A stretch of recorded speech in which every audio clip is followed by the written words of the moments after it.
आज की वाणी में बहुत ही सुंदर और प्रेरणादायक कहानी है, छोटी सी, कि आप अपने बारे में जो सोचते हैं अक्सर वही बन जाते हैं।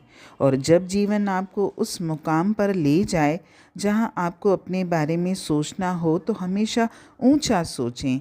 कम से कम उस ऊंचाई के बारे में तो ज़रूरी सोचें जिसे हासिल करना आपके हाथ में है।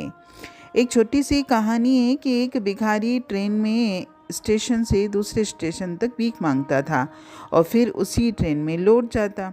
एक दिन वो एक सूटधारी बिजनेसमैन को देखता है तो उससे भी कुछ देने को कहता है।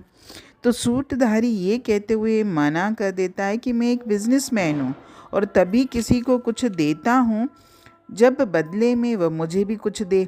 तो भिखारी कहता है कि मैं क्या दे सकता हूँ सर, मैं खुद भिखमंगा हूँ। बिजनेसमैन उसे इग्नोर करके चला जाता है। इस बातचीत का भिखारी पर गहरा असर पड़ता है और वह रात भर सोचता है कि बदले में मैं क्या दे सकता हूँ। अगली सुबह वह स्टेशन से कुछ फूल चुनता है और उसे पैसा या भोजन देने वालों को फूल देने लगता है। धीरे धीरे ये उसकी रोज की आदत बन जाती है और उसे फूलों वाला भिखारी नाम से जाना जाने लगता है। बहुत समय बाद उसकी उसी बिजनेसमैन से मुलाकात होती है। वो उसे भी फूल देता है जिससे वो चकित रह जाता है और कहता है कि ओ तुम तो मेरी तरह कारोबारी बन गए, बिजनेसमैन बन गए। मुझे तुम्हारा एटीट्यूड बहुत अच्छा लगा। अब भिखारी ट्रेन से उतरता है और जोर जोर से कहते हुए चलता जाता है कि आज से मैं भिखारी नहीं हूँ, मैं एक कारोबारी बन गया हूँ, मैं एक बिजनेसमैन बन गया हूँ। उसे सुनने वालों को लगता है कि ये शायद पगला गया है। उसके बाद वह भिखारी कभी दिखाई नहीं देता।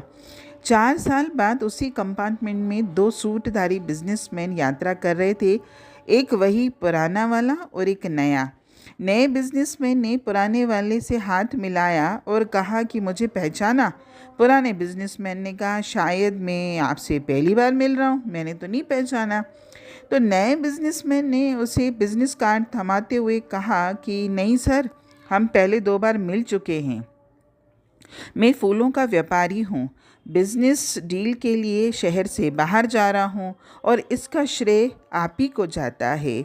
जब मेरी आपसे पहली मुलाकात हुई थी तो आपने ही सिखाया था कि मुझे जीवन में क्या करना चाहिए और दूसरी मुलाकात में आपने बताया कि मैं कौन हूँ। इन दोनों मुलाकातों ने मेरे सोचने की प्रक्रिया ही बदल दी। मैं समझ गया कि जब तक मैं खुद को भिखारी समझता था तब तक भिखारी का ही जीवन बिता रहा था। जैसे ही आपने मुझे कारोबारी कहकर पुकारा, मैं कारोबारी बन गया। इसमें केवल कुछ साल लगे, मेरा थोड़ा सा प्रयास लगा।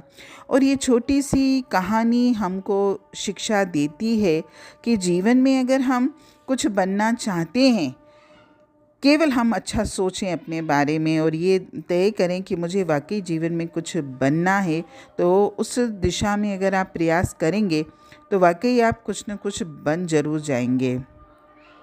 जीवन का हर आयाम हमको कोई ना कोई विकल्प जरूर देता है। अपनी बुद्धिमत्ता का उपयोग करके हम पूरे दिल से ऊंचाई की ओर बढ़ने की इच्छा रखें। जैसे कोई बच्चा नया खिलौना पाते ही पुराने को भूल जाता है, उसी तरह जब आपको अंदरूनी चेतना भी नीचे की चीज़ को छोड़कर ऊंचे को अपनाएगी तो जीवन में गिव अप की कोई जगह नहीं होगी और गो अप का सिलसिला चलता ही रहेगा। हरिओम।